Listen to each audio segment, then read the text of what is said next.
ഈ 61 റിട്ടയർഡ് ആവുന്ന വരെയുള്ള കണക്ക് കോടതി നോക്കിയിട്ടാണ് ഇവന്റെ ടോട്ടൽ എത്ര കോമ്പൻസേഷൻ കൊടുക്കണം എന്നുള്ളത് തീരുമാനിക്കുക.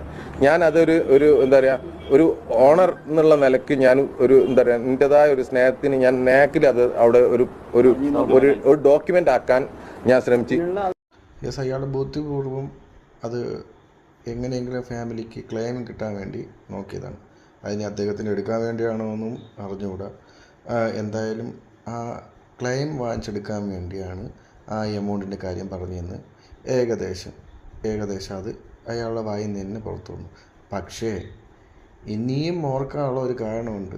ഇപ്പോൾ തള്ളിപ്പറയുന്ന ഈ മനാഫ് എനിക്ക് ആ ലോറി വേണ്ട, എനിക്ക് എൻ്റെ ക്ലെയിം കിട്ടിക്കോളുമെന്ന് പറഞ്ഞിരുന്നെങ്കിൽ ഇപ്പോഴും കർണാടക സർക്കാരിന് വേണ്ടി നിവേദനം കൊടുത്ത് കേരള സർക്കാരും നിവേദനം കൊടുത്ത് അർജുനെ കിട്ടാതിരുന്നേനെ.